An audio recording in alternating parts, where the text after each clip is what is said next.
So I was 4 years old when I actually started swimming. I've been swimming competitively till I was about 18 years old.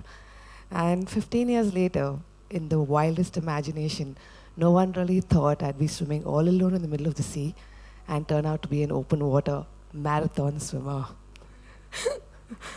Uh, so what is open water swimming? How is it different from being an Olympian or a competitive swimmer?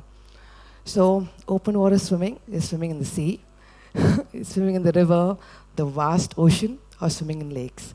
So in Bangalore, we only have lakes, so that's how we survive. And competitive swimmers per se, or the Olympians, they swim in a brightly lit arena with a temperature-controlled water, so it's all comfortable for them. But open water swimming, we're out in the open, it's unknown, and you're taking a huge risk of being there because you really don't know what's going to happen next. And more than 10 kilometers, swimming happens to be a marathon swimmer. So that is the crux of it all. That gives you an idea of what I'm actually doing when I call myself an ultra-marathon swimmer. Over the years, I started swimming, and in last year, I ended up swimming at 36 kilometers from Wally Sea Link, right under the bridge, all the way to Gateway of India. So this was about 36 kilometers. So this is about 36 kilometers in 8 hours and 45 minutes, and an average of about 3.5 kilometers an hour.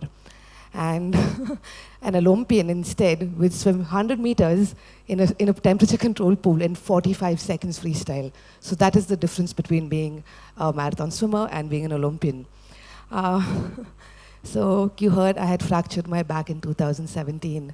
And so I came back in 2018 much stronger, and I did my first open water swim. So we were standing there at Faraka Dam on a boat, 11 of us on a boat, ready in our swimsuits and cap and goggles, covered in Vaseline. So the boat takes us right in the center of the Hoogly River at Faraka Dam. And it stops, and we go like, whoa. But then it's 5:30 in the morning. The water is muddy. It's monsoon, so there's a chill wind in the air. So what do? Nothing, just jump in and swim.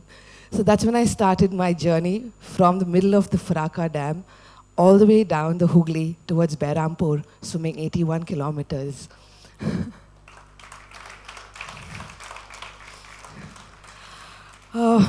It's really beautiful. I can't tell you how beautiful it is. So when you're right there in the middle of the muddy water, it's really not pleasant, but you're right there in the middle of the muddy water. You have lush green fields on either side. Just the sky clearing after a storm. You know, there's an absolute profound silence you find. And that's when I know this is my time to start my crazy pursuit of open water swimming. And then after 12 hours, I finally reach. I'm exhausted, and I was scared all the while, but I finished my swim, tired, arms sore, and I completed my 81-kilometer journey in 12 hours. I was felicitated by Bulla Chaudhary, who's an inspiration to all us open water swimmers. She's someone we all look up to. So now, why do I do what I do? What is the first thought I have when I wake up, and what's the last thought I have at night? Would I take a chance on doing what I love the most?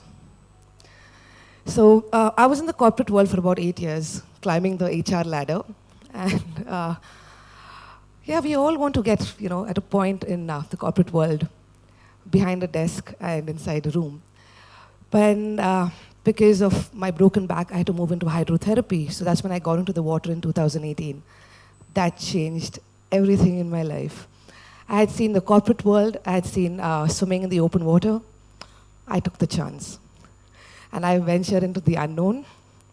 And I started pushing the boundaries of endurance.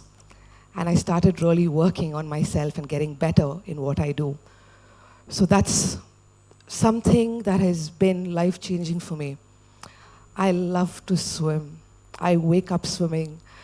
That's the only thought I have, because when you really love something 100%, you would give anything in the world to do, honestly, to achieve that one moment of glory that you can actually give to yourself. And that's what swimming does for me. I am so happy. I am so myself. I found myself in the middle of the 81-kilometer swim. It took me 12 hours to find out who I am. It took me 12 hours to find out what I love. And it gets better every day, even when I'm training. So I'm basically training like about 40, 50 hours a week. Intense training. You're at the pool, getting stronger. It's a lot of work. It's a lot of work, sacrifice, dedication, and it does not come easy. It's really, to be swimming endlessly like this for 12 hours or 18 hours, we say it's all in the mind, but for you to actually get up there, stand there and do it, it takes a lot more than that. And through all this time, I'm scared. No, my body is fit, my mind is geared on, but then there's a pit in my tummy. It's called fear. And that is something that I have so deeply, especially when I'm swimming out there at night, all alone in the middle of the sea. Trying to overcome that has not been easy. I still have that pit, and I'm working really hard trying to get rid of it. But where does fear come from? It has to start somewhere, right? So off I go in 2020, yeah. So there I am, standing at Ram Setu on the boat, ready to jump in. It was my first attempt of the two-way swim that I wanted to do. And I stood there, and I started. It's calm, it's blue, it's incredibly beautiful. It took me 10 hours and 32 kilometers to reach Sri Lanka. And I was like, wow, I've done this.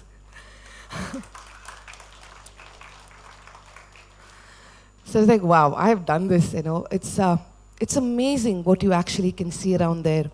So I was swimming between a school of fish. It had a yellow head and it had a silver body. So they were with me throughout. And they left. That's when I got upset because the jellyfish started.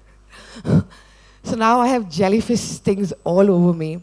I'm in pain. It's excruciating. But I keep telling myself, you are going to finish. There's one aim that you have. You are going to finish. So I keep telling myself, it became my mantra. And I was like, okay, now I have to go back. And I was all set, and I started swimming back home to India, and it got dark. I froze. I just stopped in the water, and I didn't know what to do. I didn't know what was really going on. And I said, no, now I have to come back stronger. So I'm back home, and I'm back in the pool after 2 weeks because I had to overcome that fear. Body is really got the endurance, but fear was something I really wanted to overcome because swimming in the night is really not easy because the only thing that I have with me is my boatman, and he has a light on me and my crew around just watching me and seeing that I'm safe. And I am there all by myself, battling my thoughts, battling my fear. What happens then? You just go one stroke at a time, one stroke at a time. And that's when it happened in my night swim. So I was swimming all alone at night in Bombay. And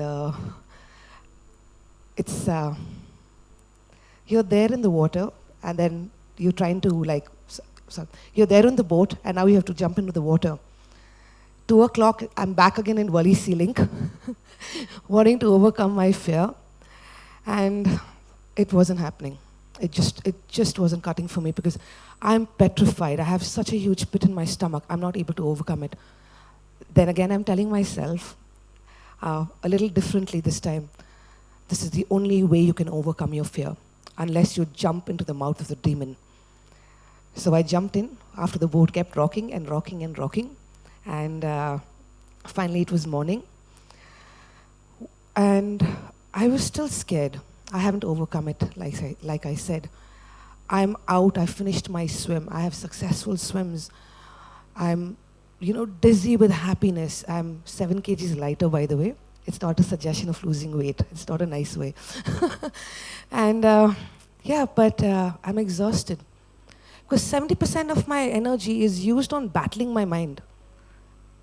I'm constantly saying, okay, you're not scared, you're not scared, you're not scared. Keep going, keep going. But it just doesn't cut it for me. So, it's so difficult for me to start channeling all that 70% of the energy because I know I can keep going on and on and on.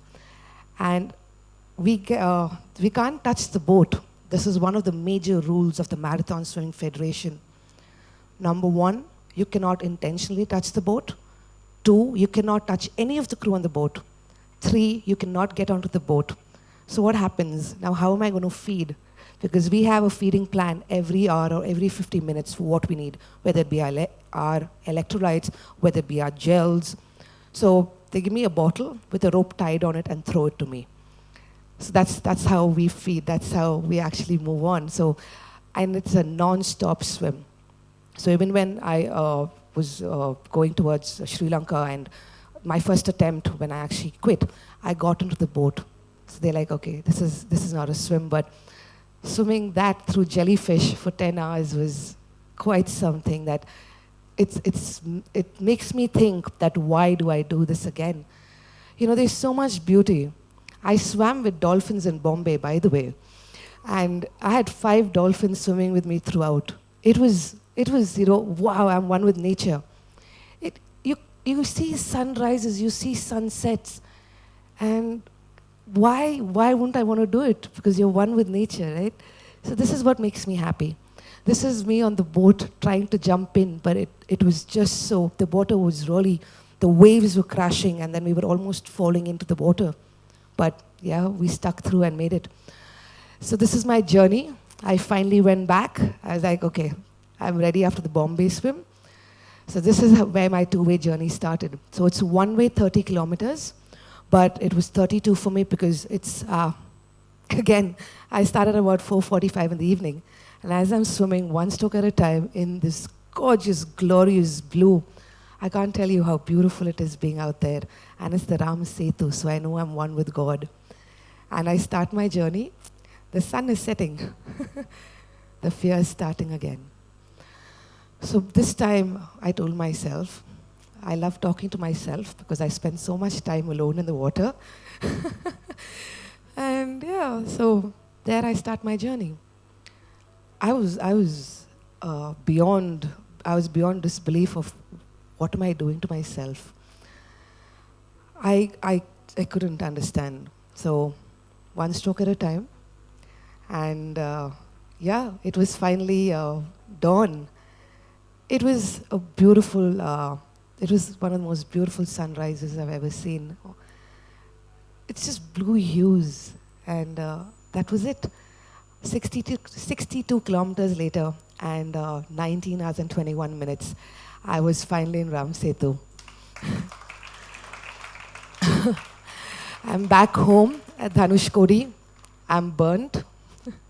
I'm swollen, exhausted, but standing there next to the Indian flag was everything that I actually wanted, and it happened. And I'm wearing car grease, by the way. That is, and it's the expensive one. So I'm actually wearing car grease because the first attempt, I told you I was stung by so much jellyfish. So I learned this time I can use car grease and it won't sting me. So that actually helped with the pain that I didn't have to face and the stings I didn't have to face. But yeah, it was, but the skin is not able to breathe because of the car grease. So therefore I was swollen. So I went out to about, I went into the water at about 76 kilos and I came out 82 because I had so much water retention because there was no way the body could actually sweat it out. But yeah, so here I am, still have a fear in my tummy. I'm going to be creating a lot more opportunities for myself and hoping I could overcome it. And I want to find, again, that profound silence, and I want to actually see the beauty of the night. That is something I really want to feel, and I know I will get there one day. A peaceful mind and just keep swimming and enjoying the endless waters. That is my world, and that is where I want to be. Thank you.